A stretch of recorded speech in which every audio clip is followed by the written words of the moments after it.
मनुष्य आनंद के पीछे भागता है। कोई पैसा जुटाता है, कोई रिश्तों में डूबता है, कोई शरीर के सुखों के पीछे दौड़ता है। लेकिन जितना भी दौड़ता है, आनंद उतना ही दूर भागता जाता है। यही उल्टा खेल बुद्ध ने हजारों साल पहले समझा दिया था। आनंद पीछा करने से मिलता नहीं है, वो ठहरने से पैदा होता है। वो तब आता है जब मन को समझ आता है कि वो क्या खोज रहा है और क्यों भटक रहा है। हम अपनी पूरी जिंदगी इस भ्रम में खो देते हैं कि आनंद बाहर है। हम सोचते हैं कि एक दिन जब सब कुछ ठीक हो जाएगा, जब पैसा होगा, प्यार मिलेगा, सेहत अच्छी होगी, समाज सम्मान देगा, तब हम खुश होंगे। इस इंतजार में हम वर्तमान को कुचल देते हैं और भविष्य की कल्पनाओं में खो जाते हैं। बुद्ध ने पहली चोट इसी भ्रम पर की। उन्होंने कहा, सुख का स्रोत तुम्हारे बाहर नहीं, तुम्हारे भीतर है। जब बुद्ध राजकुमार सिद्धार्थ थे, उनके पास सब कुछ था, महल, शक्ति, संपत्ति, आराम, हर भोग, लेकिन आनंद नहीं था। यही बात तुम्हारे जीवन में भी लागू होती है। तुम चाहे कितने भी लक्ष्य हासिल कर लो, अगर मन अशांत है तो कोई उपलब्धि तुम्हें खुश नहीं कर सकती। ये सच्चाई हर व्यक्ति समझता देर से है, अक्सर इतना देर से कि आधी जिंदगी निकल जाती है। आनंद का असली रास्ता समझने के लिए पहला कदम है ये देखना कि दुख कहां से आता है। मनुष्य दुखी क्यों होता है? बुद्ध ने इसका सटीक उत्तर दिया। दुख हमारी इच्छाओं से पैदा होता है। इच्छा मतलब क्रेविंग, चाहत जो छोड़ती नहीं। ये चाहत कभी खत्म नहीं होती। तुमने एक फोन खरीदा, कुछ दिनों तक खुशी, फिर पुराना लगने लगता है। तुमने कपड़े लिए, कुछ दिनों में फीके लगते हैं। तुमने किसी को दिल दिया, उम्मीदें बढ़ती गईं, फिर छोटी चीजें भी चोट देने लगती हैं। यही मन का खेल है, हर चीज को पकड़ना, उससे पहचान जोड़ना और फिर उसी के कारण पीड़ित होना। बुद्ध ने कहा, इच्छाएं जंजीर हैं और हम खुद उन्हें पहनकर घूमते हैं। मनुष्य उन जंजीरों को खुश होकर पहनता है और फिर शिकायत करता है कि वो कैद में क्यों है। ये समझना इतना जरूरी है क्योंकि ये पहला कदम है आजादी की तरफ। जब तुम अपने मन को ईमानदारी से देखते हो और पहचानते हो कि दुख बाहर से नहीं, भीतर से जन्म लेता है, तभी तुम अपनी जिंदगी बदलना शुरू करते हो। जो मन ये समझ लेता है, वो अब चीजों को पकड़ता नहीं, बल्कि उनका आनंद लेता है और आगे बढ़ जाता है। अब सवाल है, अगर इच्छा दुख देती है तो क्या हमें सब कुछ छोड़ देना चाहिए? बुद्ध का उत्तर सख्त नहीं था। उन्होंने कभी नहीं कहा कि तुम जीवन त्याग दो, रिश्ते तोड़ दो, काम छोड़ दो। उन्होंने कहा, इच्छा छोड़ो लेकिन जीवन नहीं। मतलब तुम काम करो, लक्ष्य बनाओ, लोगों से प्यार करो, लेकिन उन्हें पकड़ो मत। ये पकड़ना ही दुख का बीज है। शायद ये सुनकर तुम्हें लगे कि इसे करना आसान है, लेकिन मन की आदत सालों से विपरीत दिशा में दौड़ती आई है। इसलिए बुद्ध ने दूसरा कदम बताया, जागरूकता, अवेयरनेस, स्मृति, माइंडफुलनेस। नाम किसी भी भाषा का हो, सार एक ही है। जो कर रहे हो उसे जानकर करो, जो सोच रहे हो उसे देखते रहो। हमारा अधिकांश दुख ऑटो मोड पर चलता है। मन अचानक चिंता में चला जाता है। हम चुप देखकर नहीं कहते कि अरे अभी मैं चिंता कर रहा हूं। हम बस बह जाते हैं, नदी में तैरने के बजाय बहाव में डूबते जाते हैं। जागरूकता वो किनारा है जिससे मन बाहर निकल सकता है। बुद्ध का कहना था, जब तुम्हें कोई भावना खींचती है, उसे बस देखो। क्रोध आया, अपने भीतर उसे पहचानो। उदासी आई, उसे नाम दो। जलन जागी, उसे छिपाओ मत। और सबसे जरूरी, अपने विचारों को पकड़ो नहीं, देखो, गुजर जाने दो। जैसे बादल गुजरते हैं, भावनाएं स्थायी नहीं हैं, लेकिन जब हम उन्हें पकड़ लेते हैं तो वे हमारे भीतर घर बना लेती हैं। एक साधारण इंसान सोचता है कि अपने विचार वो खुद बनाता है, लेकिन वास्तविकता ये है कि विचार बस आते हैं, अनियंत्रित, अनगिनत, अनवरत। बुद्ध ने कहा, विचारों को नियंत्रित मत करो, उन्हें पहचान लो। पहचाना गया विचार कमजोर पड़ जाता है। यही जागरूकता है। यही पहला वास्तविक अभ्यास है, आनंद की ओर उठाया गया कदम। आनंद पाने के लिए तीसरी बात है स्वीकार्यता। बुद्ध ने सिखाया, जो भी हो रहा है पहले उसे स्वीकार करो। जब तुम स्वीकार करते हो तब तुम शांति महसूस करते हो और बदलाव की असली शक्ति पाते हो। स्वीकार्यता का मतलब हार नहीं, ये बुद्धिमानी है। तूफान आए तो पेड़ झुकता है ताकि जड़ें बच सकें। कई लोग सोचते हैं कि खुशी भाग्य से आती है। बुद्ध ने कहा, खुशी एक कौशल है, स्किल, जिसे अभ्यास से सीखा जा सकता है। तुम सोचते हो कि तुम्हारी जिंदगी कठिन है, मन बेचैन है, परिस्थितियां खराब हैं, तो ये मत मानो कि ये हमेशा ऐसा ही रहेगा। ध्यान, जागरूकता, सही जीवन दृष्टिकोण, ये सभी मन को बदल देते हैं। ये तुम्हारी सोच को साफ करते हैं, जैसे गंदे तालाब का पानी धीरे धीरे बैठता है और साफ हो जाता है। जब मन शांत होता है तभी आनंद मिलता है। यही मनुष्य की मूल प्रकृति है। आनंद भीतर है, बस मन की धूल उसे ढक देती है। आनंद पाने के लिए एक और गहरी बात बुद्ध ने कही, अहंकार तुम्हें दुखी रखता है। अहंकार मतलब केवल घमंड नहीं, ये पहचान की भावना है। मैं कौन हूं, मुझे क्या मिलना चाहिए, लोग मेरे बारे में क्या सोचते हैं। ईगो हर पल मांगता है सम्मान, प्रशंसा, जीत, सही साबित होना। और जब कुछ भी उम्मीद के अनुसार नहीं होता, अहंकार टूटता है, मन दुखी होता है। बुद्ध ने कहा, जितना ज्यादा तुम मैं, मेरा, मुझे छोड़ोगे, उतना हल्का महसूस करोगे। सच्चा आनंद वहीं जन्म लेता है जहां अहंकार मरता है। इसका अर्थ है कि हम जीवन में योगदान दें, मेहनत करें, प्यार दें, लेकिन खुद को केंद्र में न रखें। सागर किनारे खड़े होकर एक बूंद खुद को सागर से अलग समझती है, लेकिन जब बूंद गिरती है वो खुद सागर बन जाती है। यही बुद्ध की दृष्टि है। व्यक्तित्व सीमित है, चेतना अनंत। आज तुम जो सुन रहे हो वो सिर्फ आधी बात है। बुद्ध ने केवल मन को समझने और भावनाओं को देखने का निर्देश नहीं दिया, उन्होंने एक पूर्ण मार्ग दिया जो व्यक्ति को दुख से बाहर निकालता है और स्थायी आनंद की ओर ले जाता है। ये मार्ग कठिन नहीं है, पर निरंतरता मांगता है। आनंद का वास्तविक रास्ता बाहर नहीं फैला है, सुख वस्तुओं से आता है और वो भी अस्थायी। लेकिन आनंद मन की प्रकृति है, जागृत, शांत, निर्भय, निरपेक्ष मन का फल। बुद्ध का संदेश इतना सरल था कि लोग उस पर विश्वास नहीं करते। हर किसी को लगता है कि कोई गहरी चाल, कोई खास रहस्य, कोई जादुई उपाय होगा। लेकिन सत्य सीधा है, आनंद तुम्हारे भीतर है, तुम बस उसमें प्रवेश करना भूल गए हो। मनुष्य बाहर दौड़ता रहता है, लक्ष्य बदलते जाते हैं, लेकिन दौड़ नहीं रुकती। कभी नौकरी, कभी पैसा, कभी प्रतिष्ठा, कभी रिश्ते, कभी स्टेटस। एक लक्ष्य पूरा हुआ तो राहत मिलती है, पर कुछ ही समय में नया लक्ष्य पैदा हो जाता है।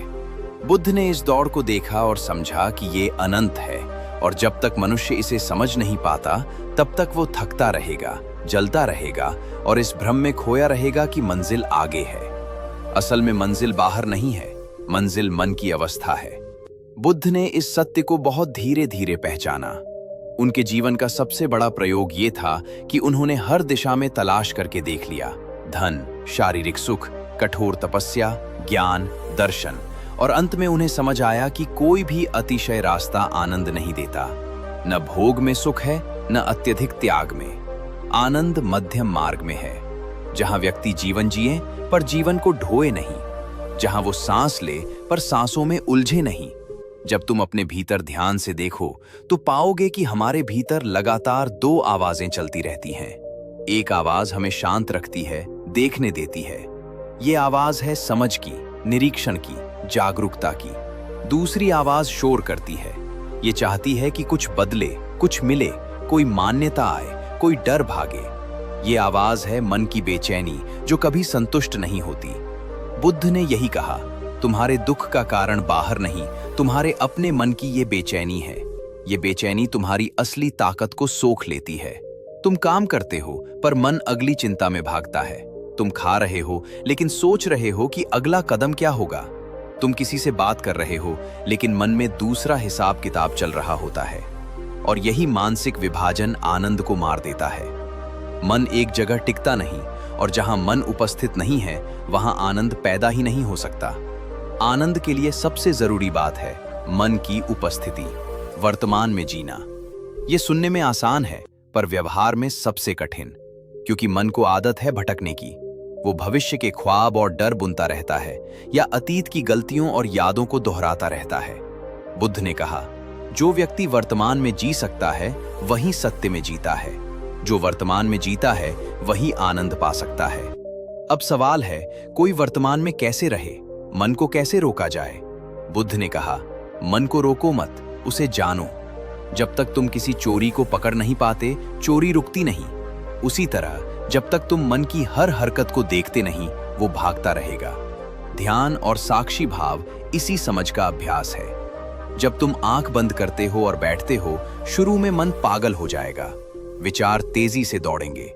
तुम्हें लगेगा कि ध्यान करने से विचार बढ़ गए हैं, लेकिन सच ये है कि तुम पहली बार उन्हें सचेत होकर देख रहे हो। ये देखना ही मुक्तिकारी है। धीरे धीरे मन की गति कम होने लगती है। विचार आते हैं, जाते हैं, लेकिन उनकी पकड़ कम होती जाती है। जैसे कोई नदी है जिसमें पहले तूफान है, फिर लहरें शांत होती जाती हैं और अंत में पानी दर्पण जैसा हो जाता है। तब वास्तविक आनंद प्रकट होता है, बिना किसी कारण के, बिना किसी बाहरी वस्तु के। मन की शांति आनंद का कारण नहीं है, वो स्वयं आनंद है। जो व्यक्ति बाहर आनंद खोजता है वो हमेशा पराधीन रहता है, क्योंकि बाहरी चीजें हमारे नियंत्रण में नहीं है। लोग बदलते हैं, पैसों की स्थिति बदलती है, अवसर आते हैं, जाते हैं। अगर खुशी इनसे जुड़ी है तो दुख भी जुड़ा रहेगा। लेकिन अगर आनंद भीतर शांति से आता है तो तुम्हारे जीवन की बाहरी परिस्थिति चाहे जैसी हो, भीतर की रोशनी कम नहीं होगी। इसके बाद बुद्ध का दूसरा गहरा संकेत आता है, संबंधों में स्वतंत्रता।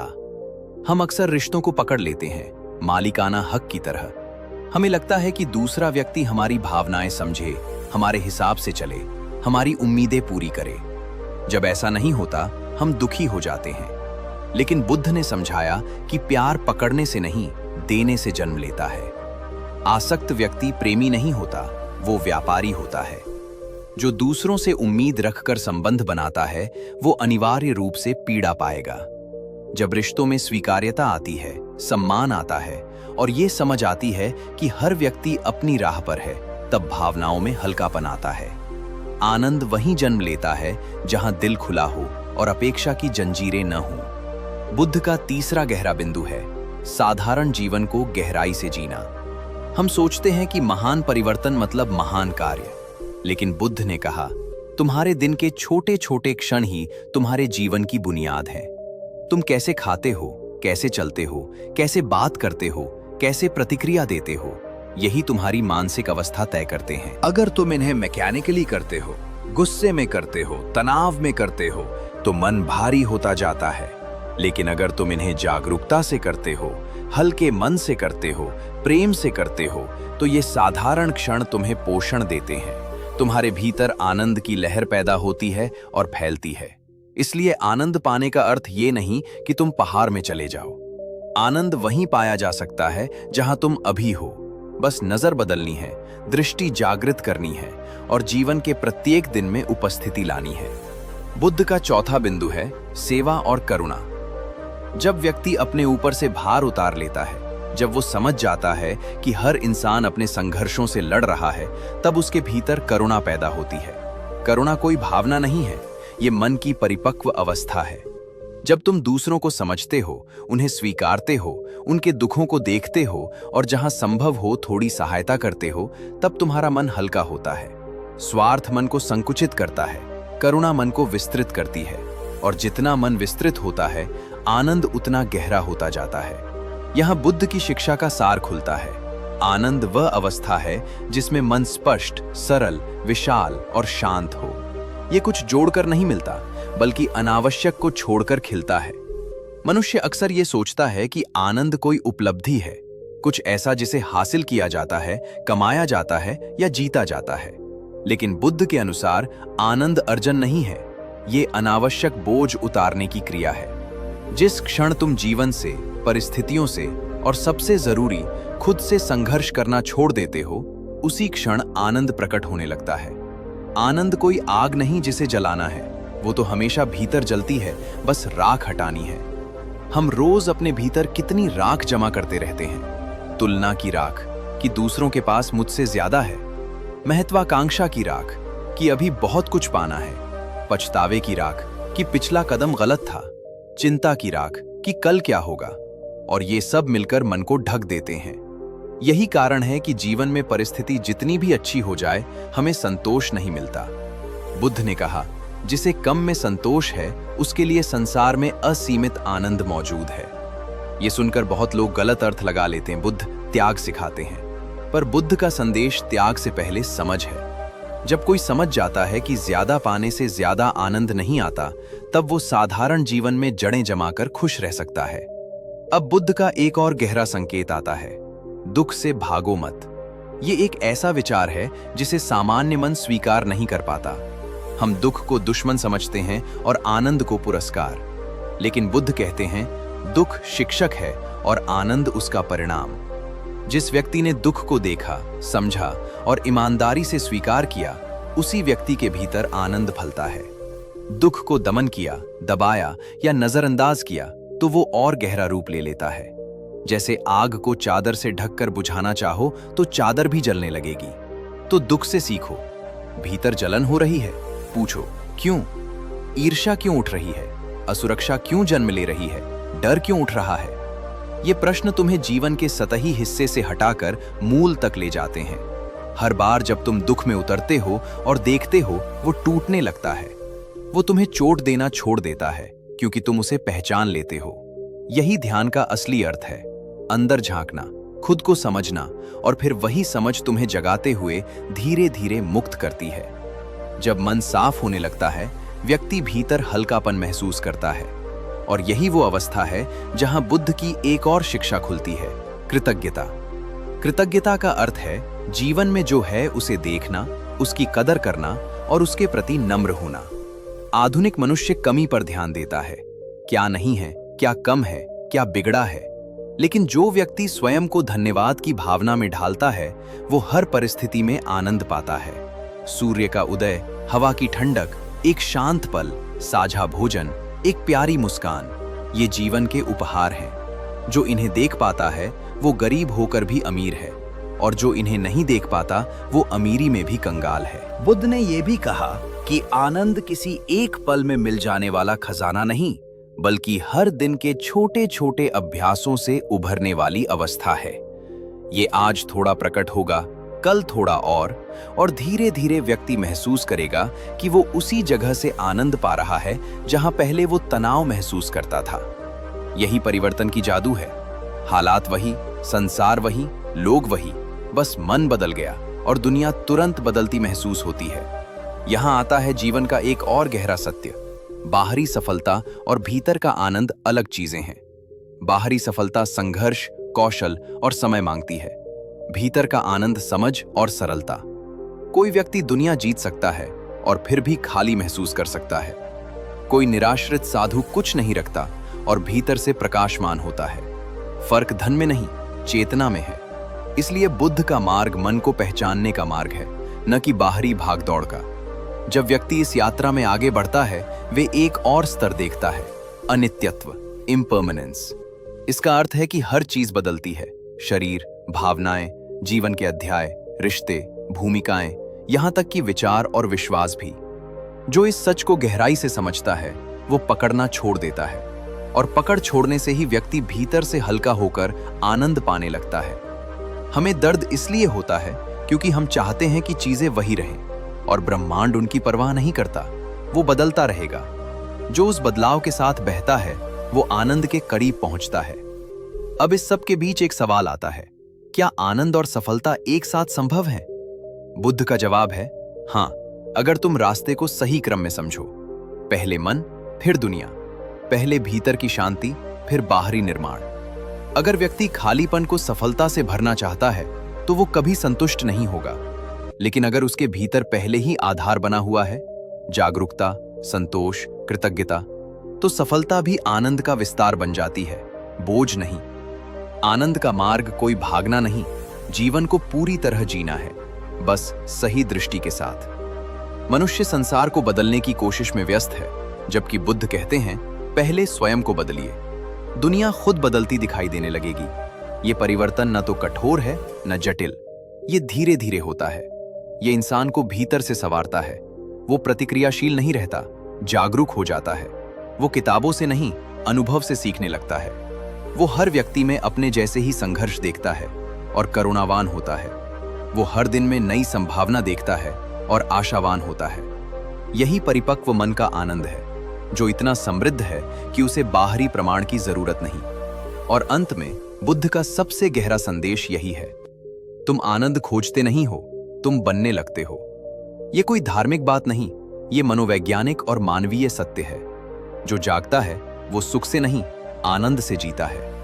आनंद एक अवस्था है, क्लियर माइंड, ओपन हार्ट और शांत आत्मा की। जब मनुष्य बुद्ध के बताए हुए मार्ग पर थोड़ा भी चलना शुरू करता है, वो अनुभव करता है कि जीवन धीरे धीरे बदलने लगता है।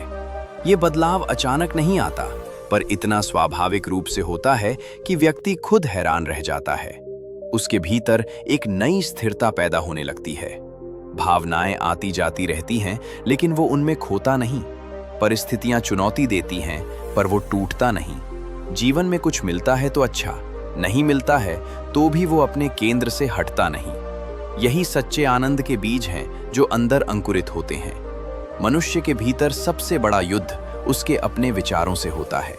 वो जिसे जीतता समझता है, दूसरों को, बाहरी स्थितियों को, प्रतियोगिता को, अक्सर उसके भीतर की हार को ढंकने का तरीका होता है।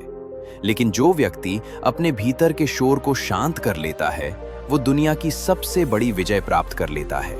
यही कारण है कि बुद्ध ने बुद्धिमानी को बाहर खोजने के बजाय भीतर देखने को कहा। इस भीतर देखने की प्रक्रिया में हम अपने मन की तहों को पहचानते हैं। लालसा की परत, मत्सर की परत, दुख की परत, असुरक्षा की परत। और जैसे जैसे ये परतें स्पष्ट होती जाती हैं, वे घुलने लगती हैं, क्योंकि सत्य को देखा जाए तो वो टिकता नहीं।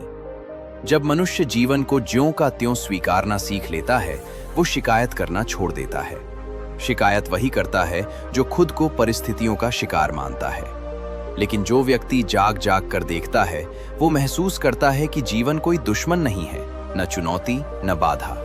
जीवन शिक्षक है, साथी है, एक खुला मैदान है जहां हर अनुभव किसी नए समझ की तरफ ले जाता है। जब जीवन को इस रूप में देखा जाता है, तब व्यक्ति उससे लड़ना बंद कर देता है, और जिसे तुम लड़ना छोड़ दोगे, वो तुम्हारे भीतर फूल की तरह खिल उठेगा। ये समझ व्यक्ति को एक और सत्य सिखाती है। आनंद प्रयास से नहीं, स्वीकृति से आता है। ज्यादातर लोग आनंद पाने की कोशिश में इतने गंभीर हो जाते हैं कि वे उसे और दूर धकेल देते हैं। कोई ध्यान को एक काम बना लेता है, कोई आध्यात्मिकता को प्रोजेक्ट बना लेता है। लेकिन बुद्ध ने कहा कि जो व्यक्ति सहजता और हल्केपन से जीता है, वो स्वाभाविक रूप से शांत होता जाता है। ध्यान बैठकर करने की विधि है, पर जीवन जीना ही सबसे बड़ा ध्यान है। जागरूक होकर, प्रेम से, बिना जल्दी, बिना तनाव। आनंद के असली रास्ते में एक और पड़ाव आता है, स्वयं की जिम्मेदारी लेना। हम दुख में अक्सर दूसरों को दोष देते हैं, माता पिता, समाज, दोस्त, शिक्षक, साथी, परिस्थिति। हर कोई आसान लक्ष्य बन जाता है। लेकिन बुद्ध ने कहा, तुम्हारे दुख का कारण तुम हो और तुम्हारे आनंद का द्वार भी। ये वाक्य सुनकर शुरुआत में लगता है कि यह कठोर है, लेकिन गहराई में इसमें सबसे बड़ी स्वतंत्रता छुपी है। अगर जिम्मेदारी बाहर होगी तो समाधान भी बाहर होगा और तुम इंतजार करते रहोगे। लेकिन अगर जिम्मेदारी भीतर है तो समाधान भी तुम्हारे हाथ में है। वहीं से व्यक्ति उठने लगता है कि अगर दुख मेरा बनाया हुआ है तो मैं इसे बदल सकता हूं। इस जागृति से भीतर इतनी शक्ति आ जाती है कि व्यक्ति धीरे धीरे पुराने घावों से बाहर आता है। जीवन की चोटें मिट नहीं जाती, लेकिन उनका असर कम होने लगता है। वे स्मृति हो सकती हैं, पर बोझ नहीं रहती। यही वो स्थान है जहां आनंद स्वाभाविक रूप से बहने लगता है, जैसे कोई नदी जिसे रोका गया हो और जो अब फिर से अपना प्राकृतिक मार्ग पा लेती है। अब सवाल उठ सकता है, क्या जीवन में आनंद का अर्थ है दुख का ना होना? बुद्ध ने इसका उत्तर बहुत सीधा दिया। दुख जीवन का हिस्सा है, पर पीड़ा वैकल्पिक है। दर्द तो सबको होता है, रिश्ते टूटते हैं, शरीर बीमार होता है, समय बदलता है, प्रिय लोग दूर हो जाते हैं। लेकिन पीड़ा तब होती है जब मन इन बदलावों से चिपका रहता है। जब चीजें बदली तो हमने प्रतिरोध किया, और यही प्रतिरोध पीड़ा बन गया। बुद्ध ने कहा, अगर तुम बहाव को स्वीकार कर लो तो जीवन में दर्द तो आएगा, पर पीड़ा नहीं टिकेगी। और जब पीड़ा नहीं टिकती तो आनंद फिर से अपने स्थान पर बैठ जाता है। यहां बुद्ध की शिक्षाओं का अंतिम स्वर यही बनता है, तुम में पहले से ही आनंद है। तुम्हारा मन शांत होने पर वो स्वतः प्रकट होता है। उसे पाने का सवाल नहीं, उसे खोली जाने की बात है। जैसे बादलों के पीछे सूर्य हमेशा होता है, वैसे ही मन के तूफानों के पीछे आनंद हमेशा है। धैर्य, जागरूकता और समझ के साथ जैसे जैसे बादल छटते जाते हैं, ये सूर्य चमकने लगता है, और तब व्यक्ति एक नया मनुष्य बन जाता है। वो दौड़ता नहीं, वो चलता है। वो दावा नहीं करता, वो अनुभव करता है। वो भीतर हल्का होता है, बाहर उदार। उसके लिए सफलता और असफलता एक ही सिक्के के दो पहलू हो जाते हैं। वो जीवन में आता है, जीता है, योगदान देता है और बिना शोर किए शांत लौट जाता है।